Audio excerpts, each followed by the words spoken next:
말씀드리겠습니다. 국내 발생 신규 확진자는 49명이 확인되어서 총 누적 확진자 수는 23,516명입니다. 신규로 189명이 격리 해제되어 현재까지 1,951명이 현재 격리 중입니다. 위중증 환자는 122명입니다. 어제는 4명의 사망자가 발생하였습니다. 사망자분들의 명복을 빌면서 유가족분들에게 애도의 말씀을 드립니다. 국내 발생 현황을 오늘 12시를 기준으로 해서 지역별로 주요 상황을 설명드리겠습니다. 먼저 서울특별시입니다. 도봉구 예마루 데이케어 센터에서 1명이 추가 확진되었고, 관악구 사랑나무 어린이집에서 1명, 그리고 동대문구 성경 모임에서도 1명이 추가 확진되었습니다.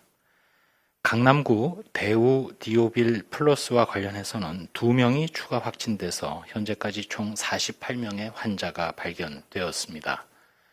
관악구 산모 스포렉스 사우나와 관련해서는 9월 24일 이후 조사 과정에서 4명이 추가되어 현재까지 총 23명의 확진자가 발견되었습니다. 강남구 DYD 벨로먼트와 관련하여 지난 9월 18일 첫 확진자 발생 후 8명이 추가되어 총 9명의 누적 확진자가 발견되었습니다. 다음으로 인천광역시 계양구 생명길교회 관련해서 2명이 추가되어 현재까지 총 9명의 환자가 발견되었습니다. 전라북도 익산시 인화동 사무실 관련해서 조사 과정에서 7명이 추가되어 현재까지 총 17명의 누적 확진자가 발견되었습니다. 해외 유입 확진자는 총 12명이 발생하였고, 이 가운데 추정 유입 국가로는 우즈베키스탄이 3명, 필리핀, 인도네시아, 인도가 각 2명씩입니다. 다음으로 행정안전부에서 운영 중인 안전신문고와 관련하여 주요 신고 사례를 소개해 드리면, 먼저 추석 준비를 위해서 전통시장에 많은 분들이 붐비면서 이 중에 마스크를 착용하지 않은 상인과 손님이 많았다는 신고가 있었습니다. 또한 영화관을 이용할 때 거리두기를 하지 않고 착석한 사례, 또 발열 체크 등이 미흡한 사례도 신고된 바 있습니다. 저희 중앙방역대책본부에서는 다음 주 추석을 앞두고 사실상 이번 주말부터 연휴 기간에 들어가는 국민들도 계실 것으로 보고, 나와 가족의 건강을 위해서 이번 명절은 집에서 쉬면서 보내주실 것을 당부드립니다.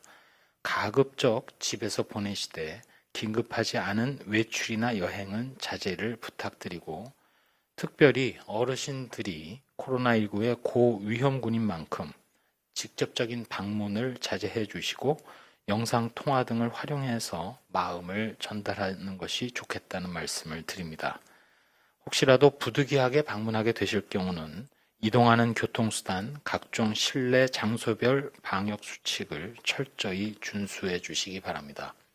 조금 더 구체적으로 말씀을 드리면, 이동하실 때에는 가급적 개인 차량을 이용하시고, 대중교통수단을 이용하실 경우 온라인 예배나 모바일 체크인 서비스를 적극 활용해 주시기 바랍니다. 휴게소 등 많은 사람들이 모이는 공간에서 최소한도로 머무르는 것이 바람직하기에 필요한 간식 등을 미리 준비하는 것이 좋겠습니다. 고향 친지 방문을 해서는 마스크 착용, 손 씻기 등 어디서나 개인 방역 수칙을 철저히 준수해 주시고, 특히 어르신을 직접 만나실 때는 더욱 준수에 신경 써 주시기 바랍니다. 식사를 하실 때에도 대화를 자제해 주시고, 식사 전후로는 반드시 마스크를 착용해 주시기 바랍니다. 차례 등 제례를 할 경우 참석 인원이 최소화되는 것이 좋겠고, 악수나 포옹보다는 목례로 표현해 주시는 것이 좋겠습니다. 추석 연휴와 별개로 주말을 맞았습니다. 종교 행사 등 소모임을 통해서도 코로나19 추가 전파 위험이 여전합니다. 종교시설에서는 정규 예배나 명절을 맞이한 각종 행사는 되도록 비대면 방식으로 진행해 주실 것을 요청드립니다. 또한 불효불급하지 않은 소모임을 자제해 주시는 등 방역 조치에 적극 협조해 주시기 바랍니다. 몇 말씀 드리도록 하겠습니다. 최근 코로나19 발생이 전반적으로 감소 추세를 이어왔고, 특별히 오늘은 45일 만에 국내 발생이 50명 이하의 수치를 기록을 했습니다. 물론 지역 이동 그리고 사람 간의 만남이 많아지는 추석 연휴에, 그리고 지금도 계속되는 산발적인 감염, 이로 인해서 사실상 전국적 유행이 다시 증폭될 수 있는 위험 요소는 여전한 상황입니다. 하루하루의 통계로 안심할 수 있는 상황은 아니긴 합니다. 이는 외국도 마찬가지입니다. 특별히 북미 지역의 경우 추수감사절이나 성탄절 연휴 기간을 벌써부터 크게 우려하고 있는 상황이기도 합니다. 그렇지만 우리나라의 경우 누차 말씀드립니다만 2차 대유행의 문턱에서 거리두기 노력으로 재폭발을 저지했듯이 다가오는 동절기 그리고 실내 밀집도가 높아지는 시기에도 국민 여러분들의 참여와 연대, 협력, 그리고 자영업자와 소상공인, 또 고위험시설을 운영하는 분들의 이해와 생활방역의 수칙 준수로 계속해서 코로나19를 억제하고 감소시킬 수 있을 것이라고 저희 방역당국은 믿고 있습니다. 오늘 특별히 세 분야에 많은 노력이 있다는 점을 소개를 해드리고자 합니다. 먼저 일선 지자체 및 역학조사관들의 노력입니다. 여전히 높은 비율이긴 합니다만 감염 경로 중에 조사 중인 사례, 특별히 수도권에서 많습니다만 신속하게 규명하고 또 조사 중인 사례를 원인을 파악하는 데 최선을 다하고 있음을 말씀드리면서 일선 지자체와 역학조사관들의 노력에 감사드립니다. 또한 공공기관의 노력도 있습니다.